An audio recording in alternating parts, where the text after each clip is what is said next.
I dedicate this to you, Steve. Says the most taboo thing I can think of. I know.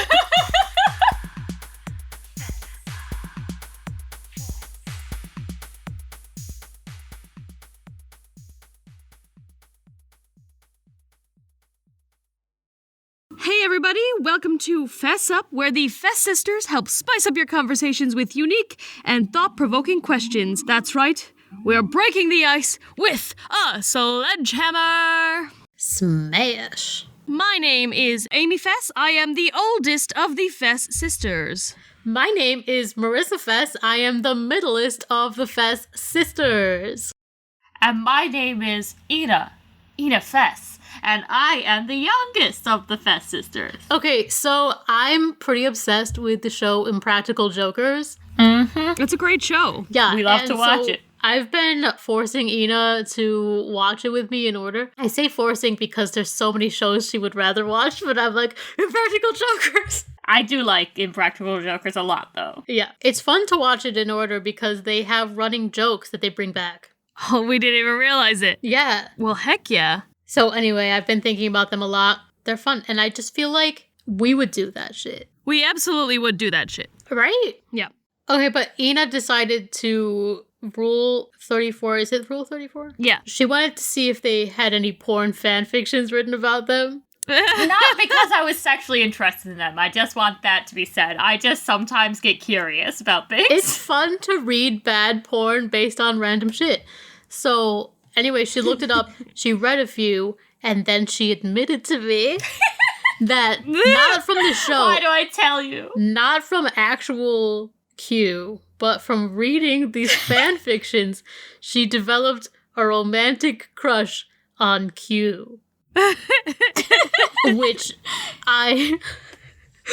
every time we watched it after she said that, and every time Q was on the screen, I gave her the like knowing smirk. And then like 2 days later, she's like, I'm over it. But she'll never be over it to me. I mean, Q looks like to me if Jack Black was cast in Newsies. Okay. That's what Q looks like. And where's the problem with that? There's no problem with that. Yeah. Absolutely, I see the appeal. Who doesn't like Jack Black in a newsie cap? I just gotta say, Q is the most attractive of the Impractical Jokers. No. And to be fair, like, the idea really got in my head about him being so fabulous because literally, at least of what I found, almost every single option, every single fanfiction was about Q. Like, there were a couple of, like, Q plus Sal or Q plus a different person, and once in a while there was, like, a Sal plus someone, but there was, like, nothing about Joe or Mur, and I think maybe it's because they're married? I don't know. Fans aren't that respectful. Yeah, I don't know. Sal is the cutest one. That's a hot take. Just Sal is the most attractive of the four. I don't agree with I think this. Q is. See, okay, here's the thing. I think Q in the face attractive, but Mur's body, if you his body is toned. No. Like if you put a bag on his head and just showed me his body, yeah, it's some good stuff. He's in so much better shape than everybody else. Looking at Mur is the absence of sex. Yeah, but I that's what I'm can't. saying. You put a bag over his head, and I guarantee you've never paid attention to his body before, Amy. But it's Probably toned. not. It's better than the average man's body. Like, it's not bodybuilder level, but it's almost got like a six-pack going. He has defined muscles. It's good stuff. Yeah. Which Impractical Joker would each of us be? Us? Yeah. You're Joe.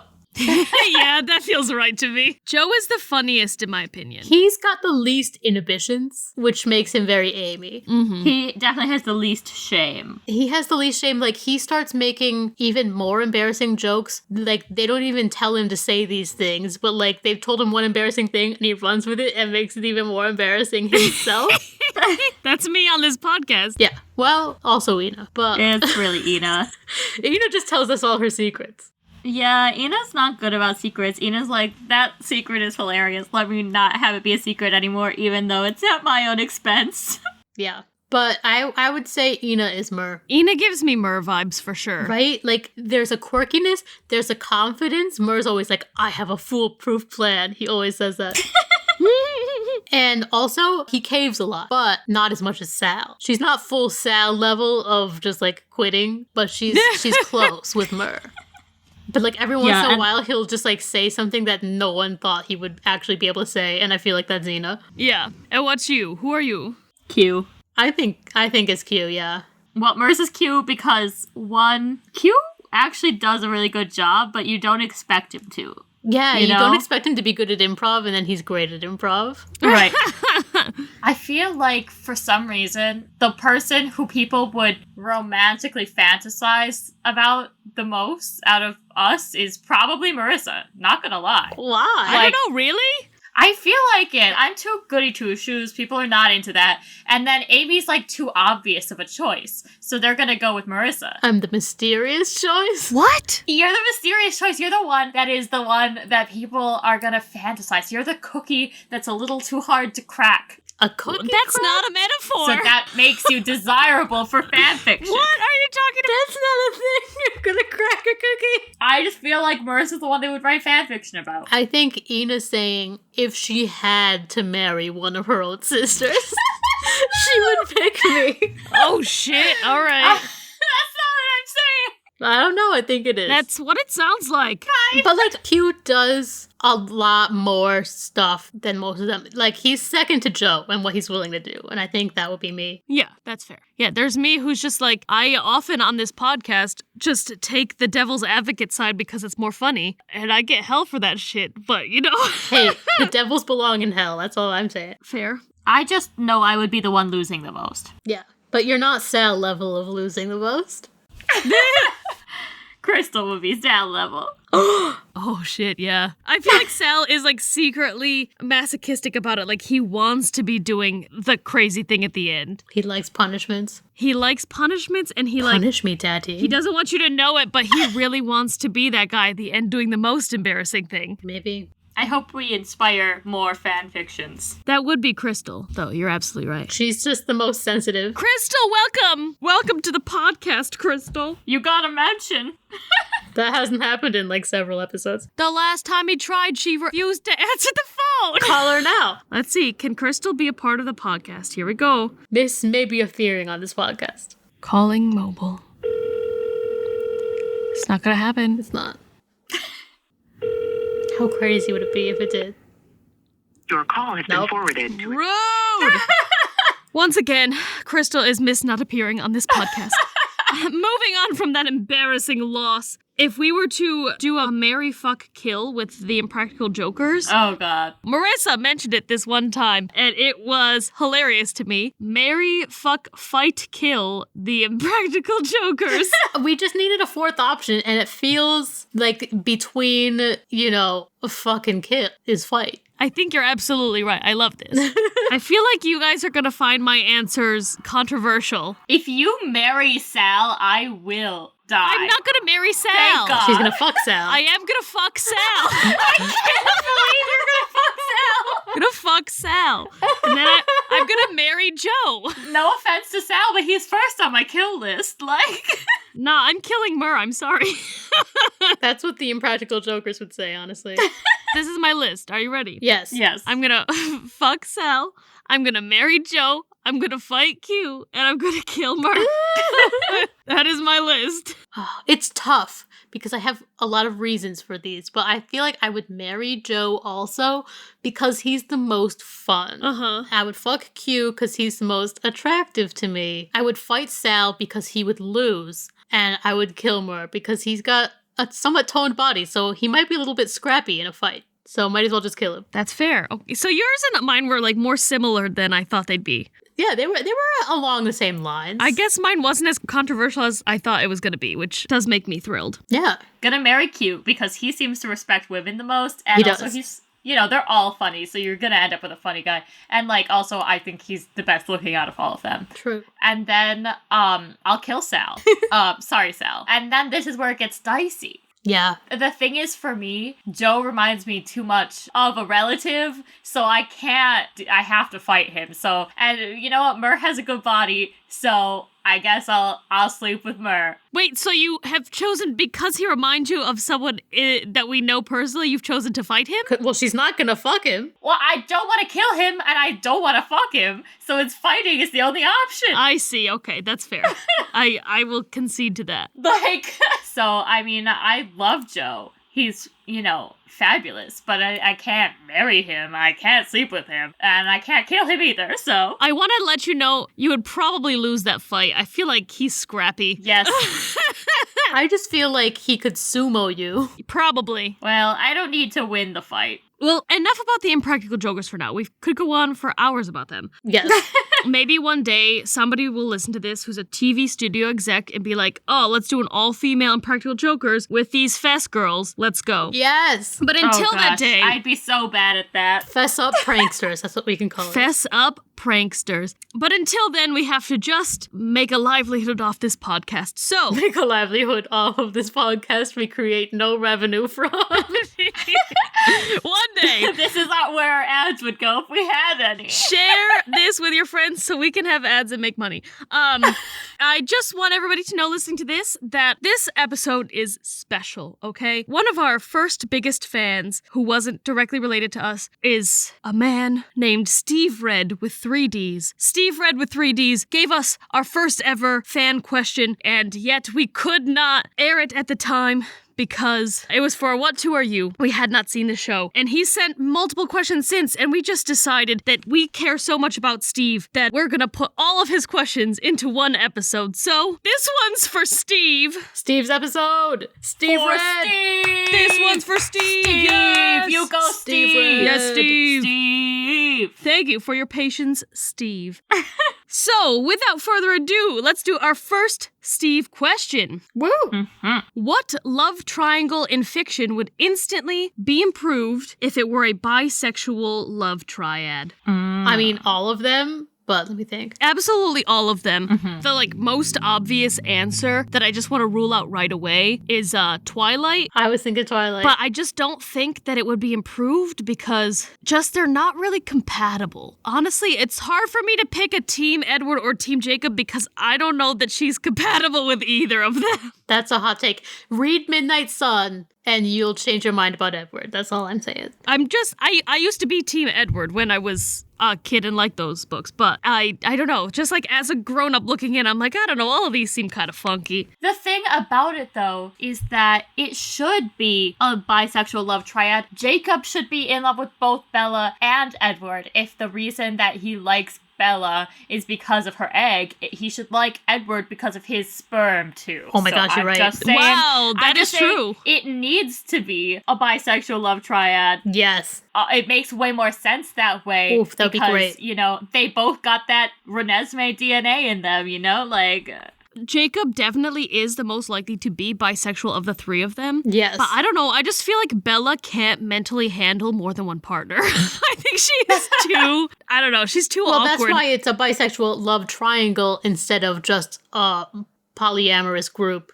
No, I think that's what he means. He means a polyamorous, stop being a love triangle and just all start dating. Okay, well. Yeah, that's what I think this question is. That's not how I was thinking about it, but I see what you're saying. Yeah. Okay. I think Katniss and Peeta and Gale would be interesting. Ooh, that could be good. I think that one could work. That would be good because Peeta already low-key gives off bisexual vibes, in my opinion. Yeah. And I just think that she was better with Gale. Yeah, she is better with Gale, only because of what happens to Peeta in the last book. But I think the only reason Peeta and Gale hate each other is they're both jealous. But if they were both in on it, yeah. I think they could really dig each other. I think so. Yeah. That would be hot stuff. I'm here for that one. Google was just like, The Great Gatsby. I'm like, that would not work. That would not It's work at also all. not exactly a love triangle. I mean, but I guess a little bit. It actually is. But you're right, it would not work at all. It's a love triangle, but Gatsby doesn't really have a shot anymore. Yeah. You know what would have made me really happy? If Jane the Virgin love triangle became triad, because then she could have her cake and eat it too, and that would be fabulous. Instead of, basically betraying them both every 2 minutes. Literally. Wait, who? What is this? Jane the Virgin. Oh, I have not seen that one. Oh, it's good. Okay, so the concept of it is, obviously she gets artificially inseminated, and so then she has 2 love interests because she was already engaged to this one guy, and then there's now the new baby daddy. It's a soap opera, so there's a whole bunch of stuff. But, they're both such good options, and I want her to have them both. Yeah, and I think Michael and Raphael are both high-key bisexual. Yeah. High-key. Definitely. I think that would be fabulous. That's the best one. That's Chef's Kiss. Also on this list is Mean Girls, and I truly never considered Katie, Aaron, and Regina to be a love triangle. No. But I guess they technically are if we're going by the same Great Gatsby rules. I mean, in a way, but they're not iconic. A lot of these are, here's another one that is really not a love triangle, but it's on this list. Beauty and the Beast. Gaston, Belle, and the Beast. That's not a love triangle. It's not a love triangle. A love triangle, the one in the middle, the V of the triangle, has to have feelings for both of them. For both of them, yeah. Great Gatsby, that's true, but not Beauty and the Beast. Here's one that I also know that you guys don't know, but I watch Grey's Anatomy, and Derek, Meredith, and Addison being together would be pretty hot. I'm not gonna lie. Those names sound hot. They do sound hot. Yeah, anyway, sorry, I just needed to put that out there, just for the viewers who know Grey's Anatomy. You know what isn't a love triangle, but would be hot as a polyamorous throuple? Harry, Ron, and Hermione. Oh, that would be lit. Yes. Absolutely. Aragorn, Éowyn, Arwen. Oh, that would be hot yes. as hell. That would be nice. Hot. Arwen is definitely bi. Éowyn would never be allowed to cook in that household. No. No. I just feel like that would be super hot. Also, Aragorn, I don't think that he actually has feelings for Éowyn, so I guess it's technically not a love triangle, but as a polyamorous throuple, that's sexy as hell. Absolutely. Pretty hot. I just was scrolling and found the most obvious one that I can't believe we missed. What? Mm-hmm. Phantom of the Opera, Christine, the Phantom, and Raoul. Oh. Raoul would never go for that. He wouldn't go for it, but if he did, if we were able to make it a bisexual throuple, that would be hot. It would be hot. All 3 of them making the best, love, I want to say duet, but with a TR at the front of it. Love, what is 3 people singing? Trio? Love trio. I just feel like they'd be the cuckolding kind. They wouldn't want to actually have relations with each other, but they would be the voyeur in the room as they took turns.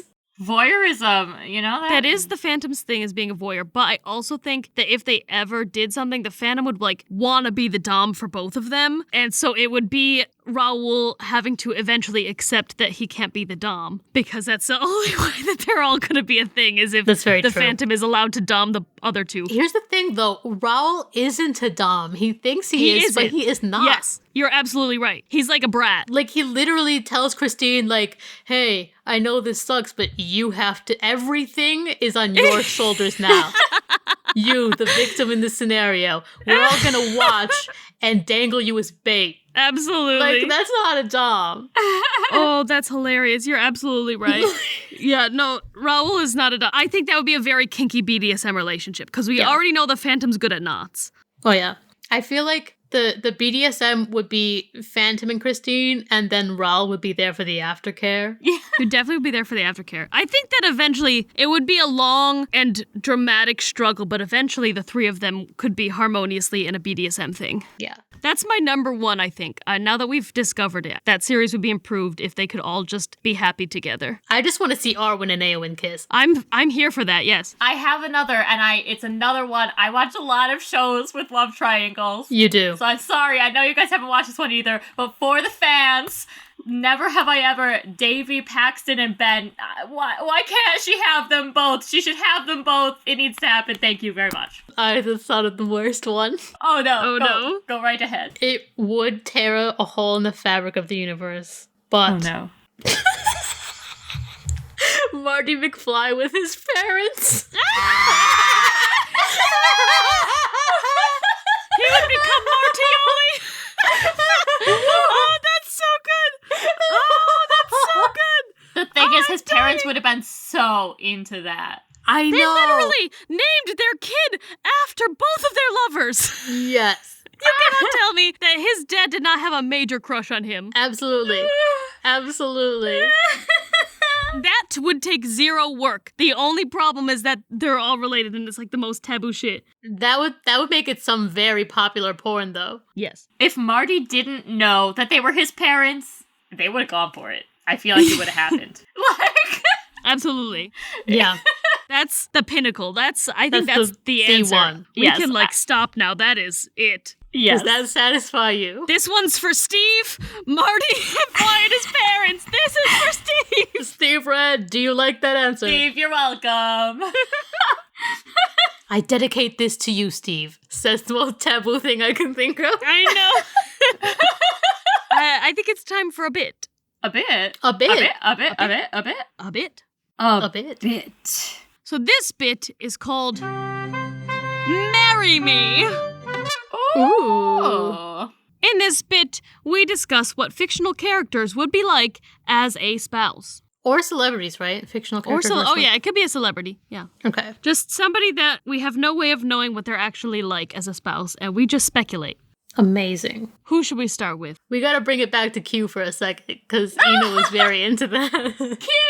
Ina, please tell me what you think marrying Q would be like. I mean, okay, I just feel like he would just be so nice. Yeah.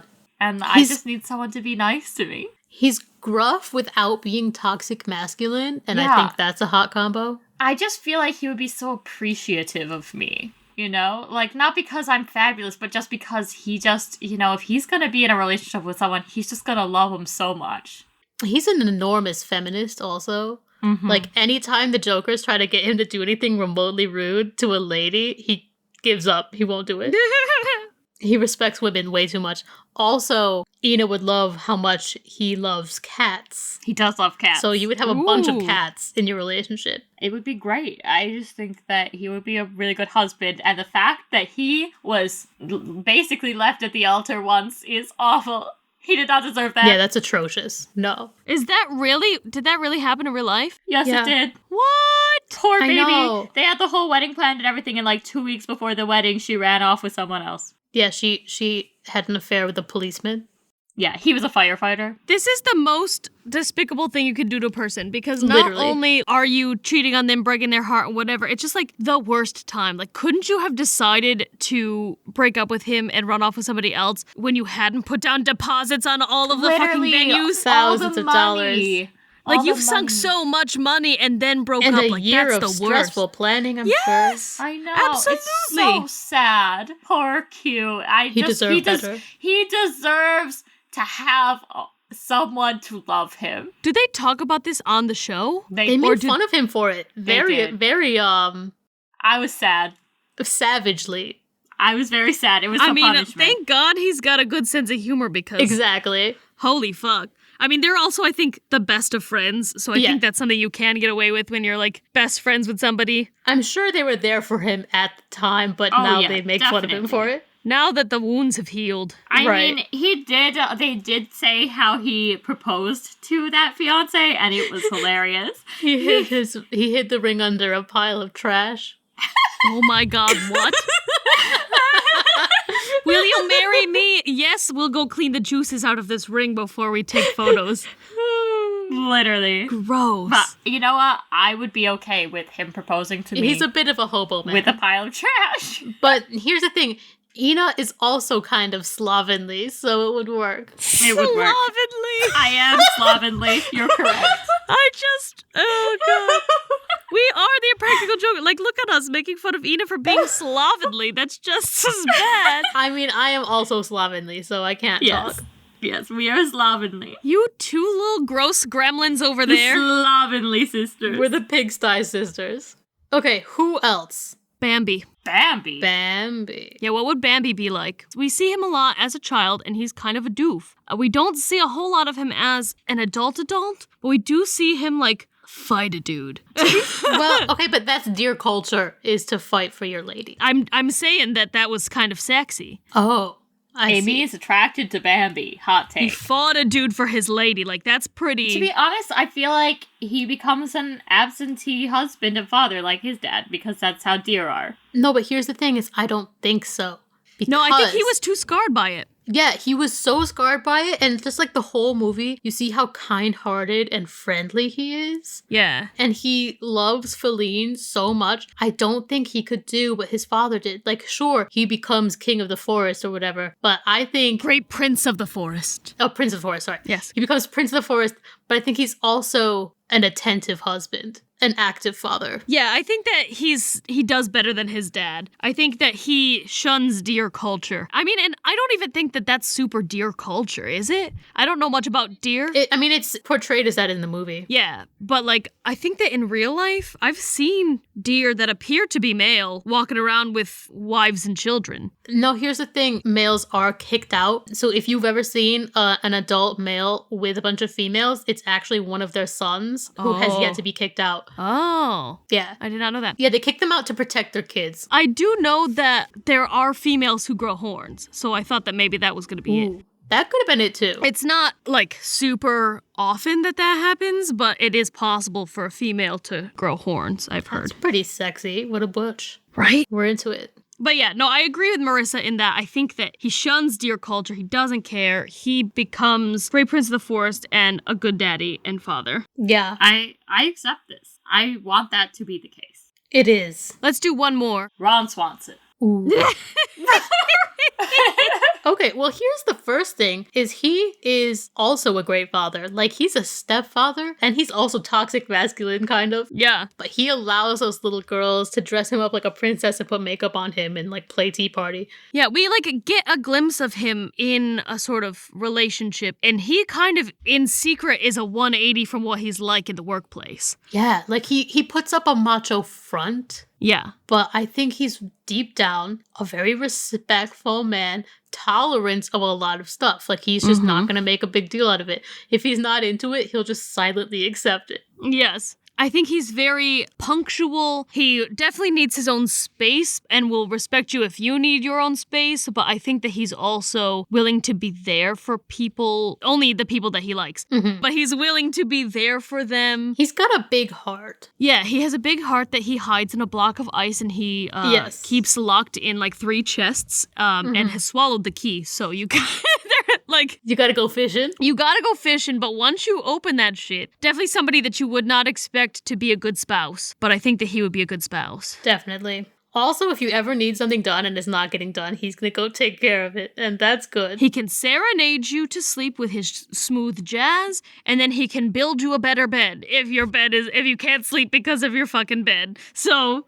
And I'm sure he'll make a giant breakfast, because he loves breakfast. Oh, he loves breakfast. Yeah, I bet he cooks. I bet. Only, like, manly foods, like, you're not gonna get, like, a quinoa salad from Ron Swanson, but, like, you want a well-done steak, he's got you. I said well-done steak. Shoot me. I bet a medium rare steak. You want a perfectly cooked steak. Well done in terms of it is high quality. Thank you, not yes. in terms of how long you've cooked it. Yeah, we don't want like a brown rubbery brick. Right. We want chef's kiss steak. That's well done. Wink. That is done well. That's it. Yes, done well. That's the words. Well, this is where our ads would go if we had any. I'd like to fantasize sometimes that maybe a steak place would make an ad on our show. That would be good. Ooh, steak. And then I could read our ad and then also be hungry. And we would have steaks and steak. Yeah, they would probably send us a steak. Please send me a steak. Send me a love steak. Thank you. I'm like that character from Madagascar. What's his face? You know, the lion. Obsessed with steak. I don't remember. You don't I don't remember remember. him being obsessed with steak? Alex? If Yes. you were gonna be a character from Madagascar, you would be King what's his name? King Julian. Would I? Would I? That's a Yeah, hot you take. tiny little monkey. That's you. How about another question? We can't do any more what two are you freebies. Right, yeah. That's one. And if you want more, that's a teaser. I haven't thought about that movie in fucking forever. I know. Okay. Another question from Yes? Steve Red on Insta. Yes. Oh, yeah, Steve. His second one of the night. Jigsaw has run out of ideas, so he hires you to come up with traps for your sisters based on their lifestyles. What trap do you make, and do they survive? Oh my god. All right. I got one for Marissa. I have one for Ina. Here, this is what I think we should do. We should each say one for both of us, and then the person who is being trapped says if they survive or not. Okay. Here's one for Ina right away. Okay. The key to your trap is hidden under the mess in your bedroom. You have 60 minutes to find it. I could do that exact trap for you.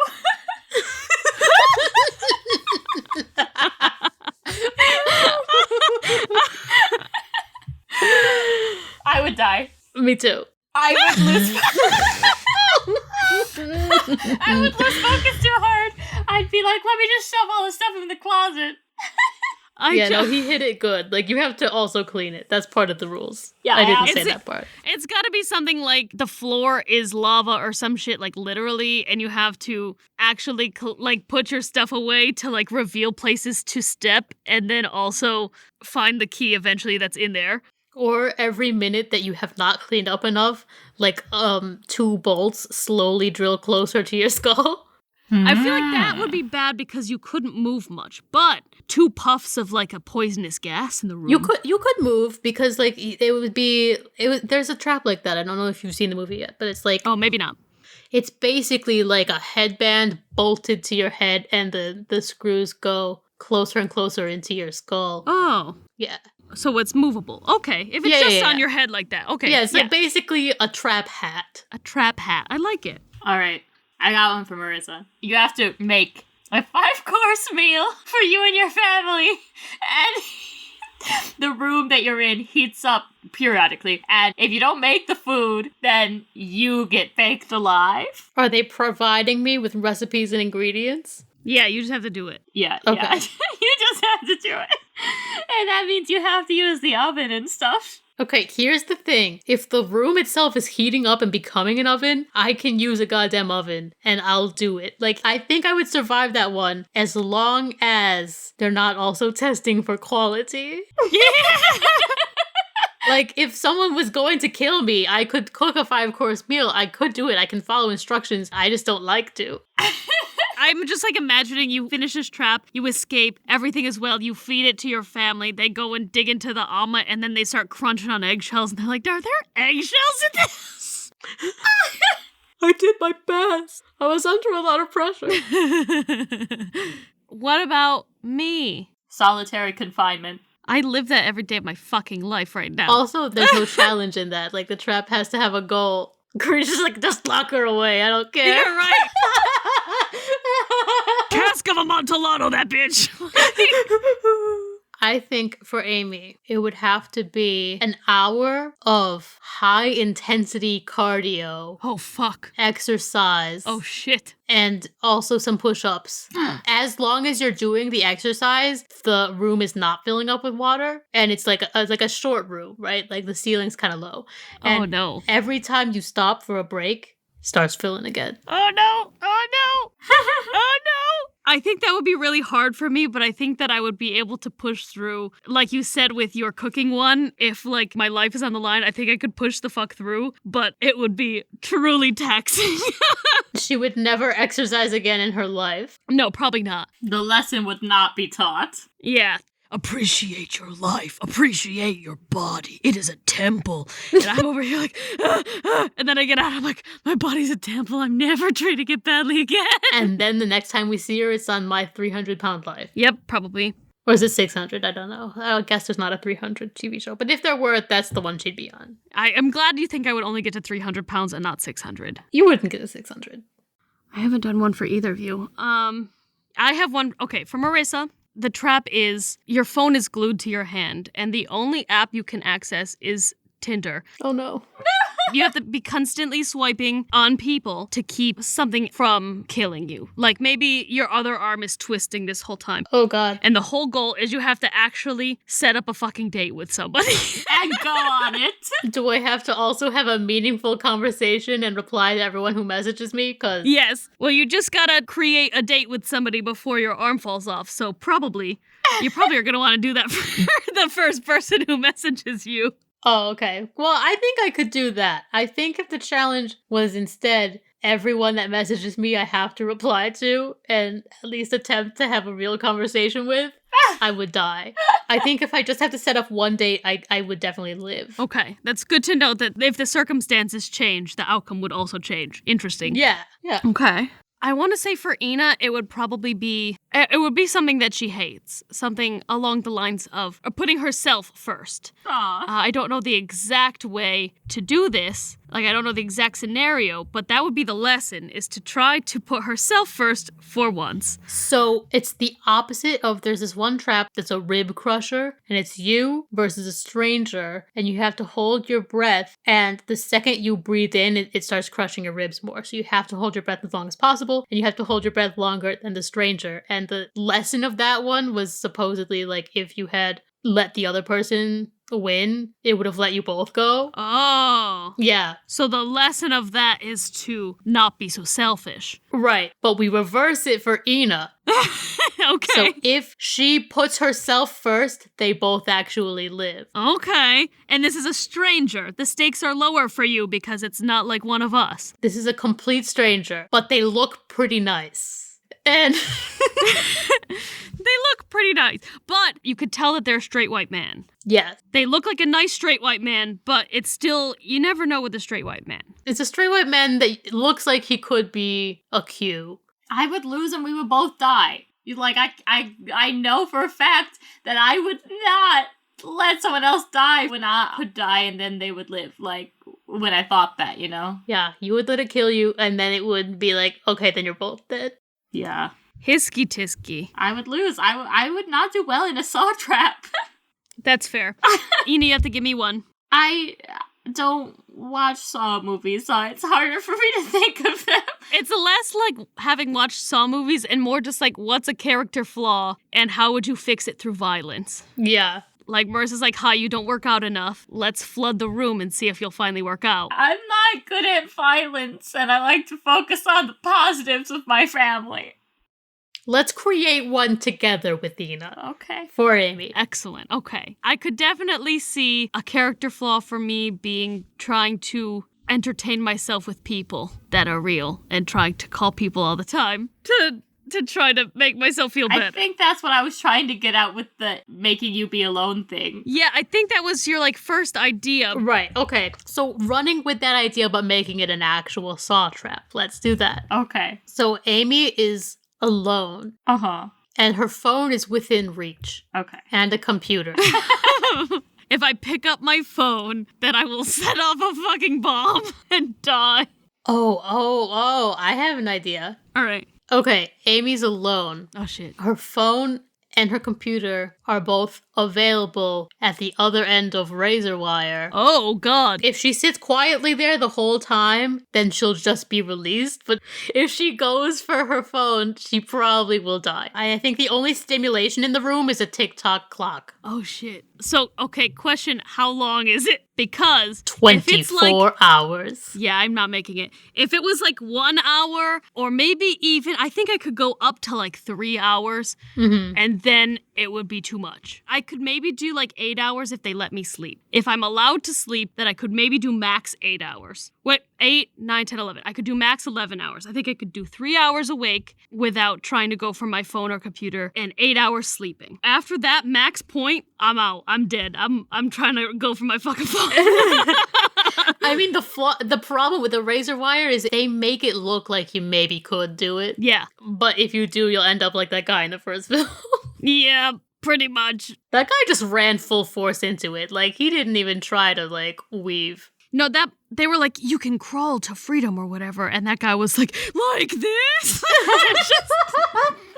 starts flailing, not even like trying to use his brain about it. He's like, belly flop. Yeah, honestly. It's like, I get it. It's a saw trap. There's lots of pressure on you. But like, if you stop and breathe for like 2 minutes. Like, one thing that makes me crazy is in like the third movie or something, there's 2 FBI agents and they come into a room and it's just got the puppet in it. And like the female FBI agent gets really close to the puppet puppet while it's talking. Puppet's like, your next move will decide your life. And so she decides to, instead of literally doing anything, she just stands there staring at it, and then it explodes and she gets like shit in her face and eventually dies. But if she had literally moved in any way, if she had moved to turn around and look at the guy behind her, she'd moved to look at the door that was like nearby, if she just stood up for a second and be like, wonder what that means, she wouldn't have died. But because she decided to literally not move. Yeah, here's the issue with a lot of the people. They overthink it. True. Like, she was overthinking it. She's like, my next move. Well, I better not move because then I'm afraid that whatever I do is going to be wrong. Well, you should have done something, you know? And a lot of them, it's like,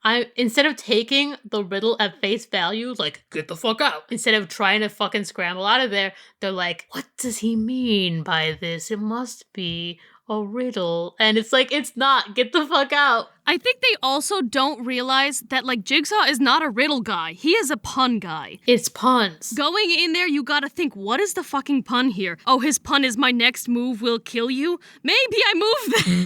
Literally. Yeah, Jigsaw's all about the fucking pun. That's why Ina would be Jigsaw if she were a serial killer. True. But guess what, guys? What? It's time for... What two are you? Ooh. As per Steve Red's lovely instructions, it is what two Ted Lasso characters are you? Yes! Woo! Steve, thank you for making us watch this show because I am obsessed with it. It is the best freaking show. So wholesome. If anybody hasn't seen it, it is like the most wholesome thing. You hear about it and you think, oh, it's sports, because it's this dude who is a football coach in America who is brought to be a football coach in England, but that means soccer. So he doesn't know what he's doing, and that's that. And so like on paper, you're like, oh, it's probably funny because of the mix-up of the football, but it's just gonna be funny sports because there's comedians and sports. But it's not that. It is so real, so touching, so wholesome. You don't even need to know sports to like it, because guess what? All the characters in the fucking show don't know soccer, so it's for real. fine. And it's also not just a funny show. It's like deep. It's like well-rounded. It's wholesome. It's you so watch wholesome. it and you feel like you're cuddled up under a warm blanket drinking hot cocoa or something. You know, like that's how it makes you feel. Yeah. It's the warm and fuzzies. Yeah. All the characters have flaws. All the characters are so real and well-rounded, but also you root for every single one of them. Even in the first season, the person that is set up to kind of be the villain, I was rooting so hard for her for no good reason at all, because I just really liked her. And then eventually everything gets fixed and she's suddenly not the villain anymore. It just makes me so happy because I'm like, now I can genuinely root for her. They show you everyone's flaws. They also show you why they are the way they are. Yeah. Mm-hmm. Usually when shows do this, it's like, so it's defensible. And like Ted Lasso's not like that. It's not like, oh, okay, cool, well, that's their excuse. Like, it's not an excuse, it's an explanation, and then they grow from it. Yeah.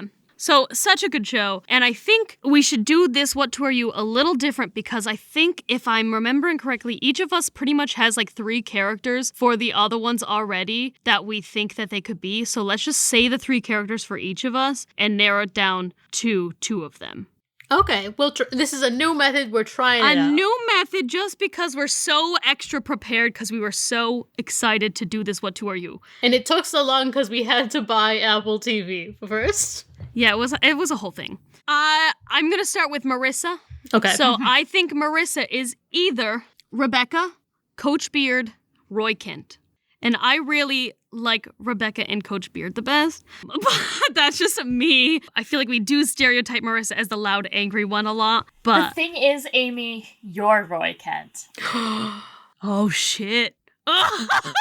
Oh my god. Like, that's what I was gonna say. That's the one that seems to me the most Amy. And I know it's shocking because we don't normally do this, but you know, we're all well-rounded characters. We all are gruff and angry sometimes. And while that might not be Amy's defining characteristic, the whole refusing not to swear, wholesome with kids, but also a corrupting influence, and Ooh. doesn't care. Shit. Not that Amy doesn't care about, you know, Amy doesn't want to completely corrupt the children, but she kind of does too. And she's not ashamed of saying bad words or saying things that children normally wouldn't be exposed to in front of children, but she's also really good with them and they love her. You're right about the not giving a fuck. Like, early in the episode, we were saying that's why she was Joe from Impractical Jokers, but that is also very Roy Kent. I'm crazy because how did I not fucking see this shit? You're not wrong. You're reading me like a goddamn book.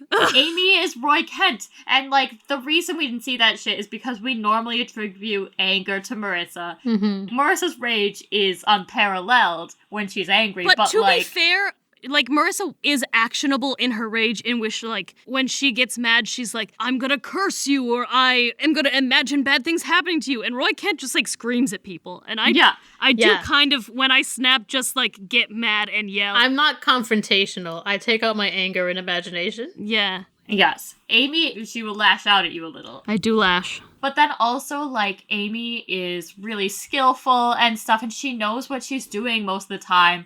But, like, also, she just has very specific ideas about how her life should be and stuff, you know? And I feel like Roy does too. Strong opinions. Strong opinions. I do have a bum knee, too. There you go. Roy Kent! Wow, I mean, I was not expecting this, so I guess that leaves Marissa with Rebecca and Coach Beard. So, Unless Karina has any objections. yeah, do you have an objection? I mean, I 100% agree with Rebecca. And I see Coach Beard. Would you have picked somebody else? I'm trying to think. Like, I feel like I had one, but now I can't think of it.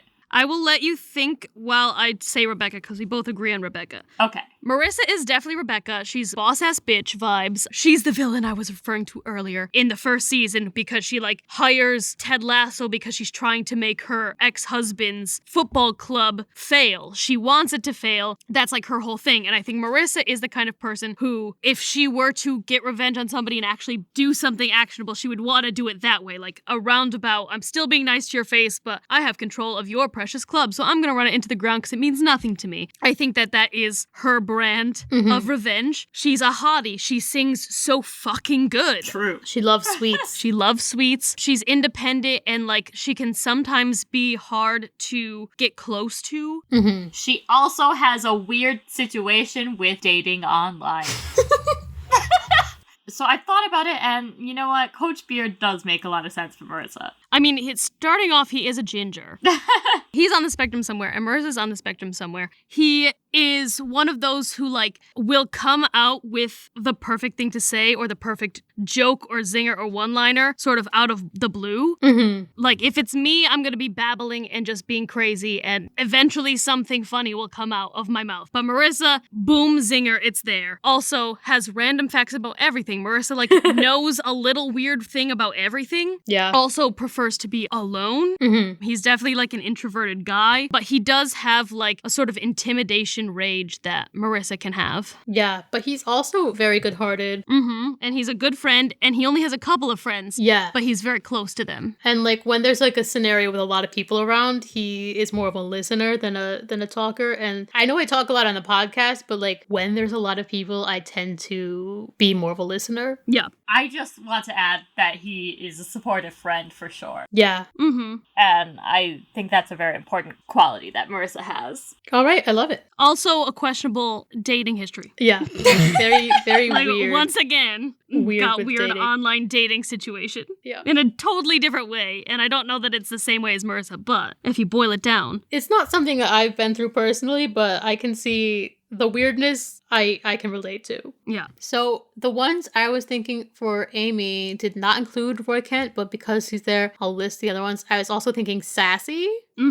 Keely, and Jamie Tart. I don't know. I don't think that I'm Jamie Tart. I know who I would pick off that list. I feel like the second I watched this show, I was immediately this person. I mean, Keely. Yeah. Yeah, like it has to be Keely. Yeah, so she's Keely because she's bubbly, she's friendly, she's a good friend, she's very supportive, she's incredibly Sexual. outgoing, definitely sexual, she's ambitious. Yeah, I just feel like one of the biggest things is she doesn't have to know somebody for very long to, like, already want to be friends with them and, like, want to give them life advice and stuff. True. Yeah, also she's pretty. Blonde. Thanks. So for Ina, I would give her Nate, Higgins, and Sam. Ooh. Yeah, okay. Season 1 Nate, I would have been like, yeah, that's Ina. But season 2, brings a new major character flaw to Nate that I feel like doesn't relate to Ina, so. But I think that he goes a little far, but I think that if you boil it down, Ina does sometimes get in snippy, like, moods of that nature. That's fair. It could still work because I think that she... Okay, if we boil it down to the essence of the issue and not the exaggerated one. No. All right, I would pick Nate. I just want to start off right up the bat by saying, like, she's kind of insecure, but, like, deep down, she's, like, super smart. She has a lot of great ideas, and she knows that she's smart and has great ideas. She just doesn't believe in herself because people don't always look at her and assume, like, oh, yeah, she's gonna know what she's talking about. And it's for no reason except for that, like, people are just like, well, she's not popular, so I don't really care what she has to say or something, you know what I mean? Mm-hmm. Yeah. Like, she doesn't give off the typical basic bitch vibes, you know, so people don't always want to bother to get to know her, but she's actually a genius who... Genius. You're a genius. And she's just like, she's smart, she's talented, and she's so sweet. Yes, absolutely. You want to get into the season 2 stuff? Yeah, the season 2 stuff, he gets power and then, like, the power kind of goes to his head, but in a weird way. And I think the thing that is good to know about it is I think that what's trying to happen is less that he's purposefully trying to be a shithead now that he has power, and more just, like, he wants to be an authority figure and, like, respected, and so he thinks to do that he has to be mean, but that's not true, and so that's, like, what his struggle is in this second season. Right. That's not exactly Ina, but I can see her being confused if she were to get power, feeling uncomfortable and awkward and trying to figure out how to sort of command the space. Yeah, I can see that, definitely, because I think she would maybe be the opposite, where she doesn't want to be the mean authority figure that there always is, but there has to be a balance in there, and I think she would struggle to find it as well. Yeah, I definitely don't think that she would forget where she came from so fast as he did, but I do think that she, like I was saying, she gets a little, like, snippy sometimes, because, like we're saying, we all get mad. And, right, we all get mad, and I think when she does get mad, she can do what Nate does at some point and just, like, really cut you down really hard. Yeah, she knows the thing to say. That's gonna hurt. Like, really get you. Yeah, and she usually apologizes, like, immediately afterwards. Within 20 minutes of, like, when she cools down. Which he even does, so, yeah. Yeah, but he does with some prompting, and she would by herself. Yeah, that's true. I think that's the kind of anger she has. Also, just kind of like a little passive annoyance all the time that Nate kind of started displaying in season 2, just like, oh, I'll grumble under my breath. I don't know about that. Yeah. I think that's her brand of anger. Also, I do think that if she were, like, made famous at some point, like a viral meme, I think that she would obsessively stalk it. Yeah. That's true. I think because he kind of says the wrong thing and it becomes a whole meme, she would kind of be the one being like, I did say it right. I know people misheard me. I don't know. I wasn't wrong. Okay, and then the second one, I love Sam for her for so many reasons, but I think it's gotta be Higgins. Yeah, I agree. Higgins. Higgins, especially season 2 Higgins, really comes into his own. And a problem that Higgins has, especially in the second season, is his inability to put himself first. He just, like, oh, someone else needs an office. I'll give them my office and be just permanently displaced, and I'm gonna pretend like it doesn't bother me. You know what I mean? Mm-hmm. Like, if she has something and someone else needs it, she'll give it to them and then kind of suffer the consequences in silence, I suppose. I mean, she'd probably complain to us, but not with her coworkers, you know? Yeah. Higgins also, he is like the mama bear. He takes everyone in for Thanksgiving. He's like or Christmas, was it? Or was it, which one was it? Christmas? It was Christmas. Yeah. It was Christmas, I yeah, think. because they're in Britain. There's no Thanksgiving. Come on, Marissa. Okay. Right. So he takes everyone in for Christmas. And he's like, bring your own home's Christmas traditions to us, and we'll just have a great celebration. And she's the kind of person that looks after other people like that, you know? She's like, thinks about how, oh, these players probably don't have anywhere to go for Christmas because their families aren't here. I'll just invite them to my place and, you know, with my family, and we'll just have a whole thing. And that feels very Ina. Mm-hmm. Definitely. But yeah, just in general, he's a very supportive friend, a little soft-spoken, especially in like a work environment. He has, again, like an insecurity. And also, we see in like the first season, before he undergoes some great character development, he kind of has an inability to say no to authority figures that I think is very Ina. I am very bad at that. Yeah, because he does some regrettable things, but it was because his boss told him to. And I think to a certain extent that could be Ina, but she would put her foot down eventually. Yeah. No, you're right. I mean, but he kind of did too. Like, he was on Rebecca's side, but, like, also he was still kind of helping out Ted. He is a cinnamon roll. Oh, yeah. I do relate to Higgins when I watched that show. I'm like, oh, I would do that to Higgins. Like, when, he was the only one who was like, hey, that relationship's stupid with Beard and Jane. Oh, that's true. Ina will try to help you even if you don't want to hear what she has to say. Like, this relationship is toxic, and everyone's like, don't say anything. They're gonna bite your head off. Ina would be the one to be like, okay, but I think it's in your best interest to not continue this relationship. It's not good for you. You know, she's gonna look out for your best interest even if it's not what you want to hear. Also, Higgins is a hilarious name. It's a fabulous name. And he looks like a wise old owl, like the Tootsie Roll commercial owl. And I, too, look like a wise old owl. No, but you do have big, far apart eyes. And I got glasses, so there you go. And a teeny mouth that resembles a beak. So you could be an owl. You think my mouth is beak-like? No, not beak-like, but you know how owls have a very teeny beak? And your mouth is small? So you're correct. I see that. It's not beak-like, but it's little, and owls have like a little mouth. Tiny. So there we have it. In conclusion, Amy is Roy Kent and Keely Jones, Marissa is Rebecca Welton and Coach Beard, and Ina is Nathan Shelley and Leslie Higgins. Woohoo! Leslie. Okay, so there's one more question from Steve Red on Instagram that we should all talk about to give Steve his full episode that he deserves. Yes. Steve Red. Steve Holt. What? So, here's the question. We all know Muppet Treasure Island and Muppet Christmas Carol are better than their all-human equivalents. What other classic stories should get the Muppet treatment, and what Muppets should be which characters? Oh. Man, oh man. This is an amazing question, and there are so many answers, but... Wouldn't the Lord of the Rings be great if everyone except Frodo was a Muppet? What do you mean except Frodo? They always have, like, one human, but... Frodo would be a Muppet. It would be like Gandalf or something. I think the one human would be, like, Galadriel. I think the one human would be like Gandalf. It would be Gandalf leading a whole bunch of Muppets, and then eventually Gandalf goes away, and it's just Muppets. And then Gandalf comes back eventually. Or Aragorn. He's so serious. Sick of everybody's shit. That actually is not a bad idea. It kind of tracks, especially because Gandalf is goofy enough to be a Muppet, but Aragorn has no goof. True. He doesn't goof. And you know, it would make the scene, you bow to no one, really something. It really would. Okay, which Muppets would be which? I mean, like, the trope would have Frodo be Kermit, but I don't think Kermit fits the Frodo vibe. No. Walter from the Muppet movies. As Frodo? As Frodo. That's what I was thinking. Yes. Mm-hmm. He would definitely be Frodo. That definitely works out. Also, if Galadriel is going to be a Muppet, she'd have to be Janice from Animals Band.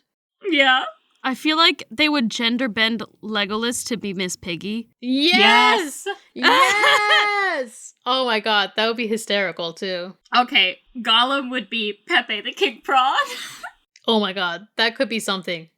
That could be something. Kermit would be Sam. Kermit could be a Sam, for sure. Yeah, that would be pretty good, I think. Statler and Waldorf, they would be the fucking eye of Sauron up there judging all the Muppets. They should be the eye of Sauron. No, that's amazing. I feel like the Swedish chef would be fucking Pippin or some shit. Honestly, I think the animal would be Pippin. The Swedish chef could be Mary, because I don't know that the Swedish chef would be good for Mary. I don't know. I feel like he has a bit more emotional intelligence than some Muppets. But it's just more like Mary has so many moments where you need to hear what he's saying. Well, so does Pippin, so animal wouldn't work for that either. Okay, so neither of those then. Scratch those. Gonzo for Pippin. I mean, for Mary, not Pippin. Gonzo for Mary. Okay, yeah, Gonzo. Gonzo would be good. He has enough funny. Oh, Fozzie Bear. Fozzie Bear would be fucking Pippin. Yes, Fozzie. I feel like, hear me out, Sam Eagle for Gandalf. Oh, God.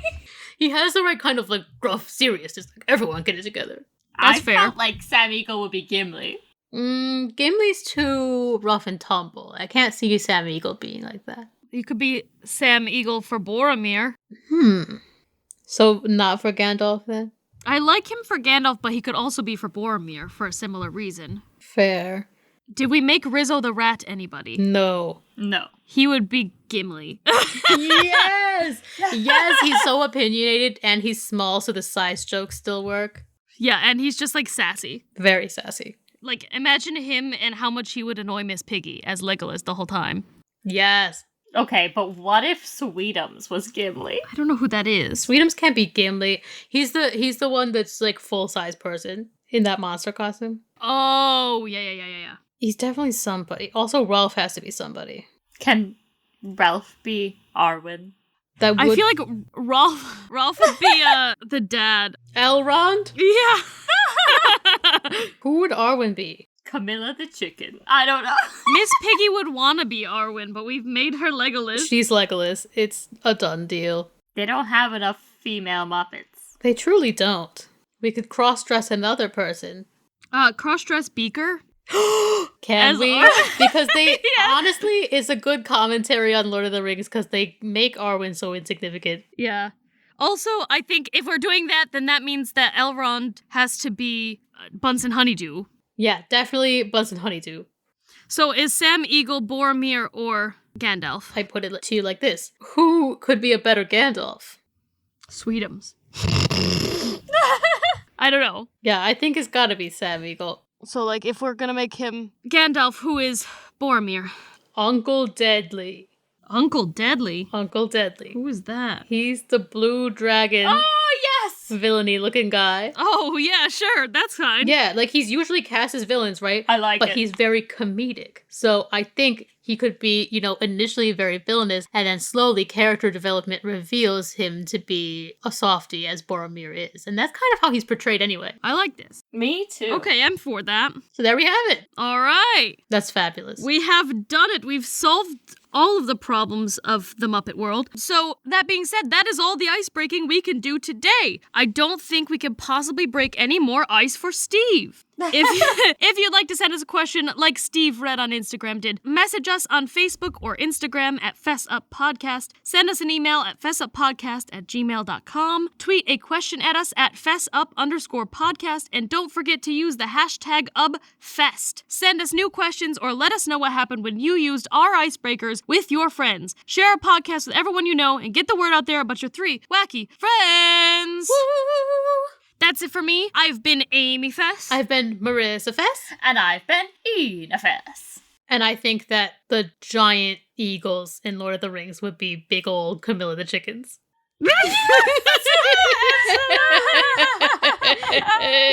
That's right.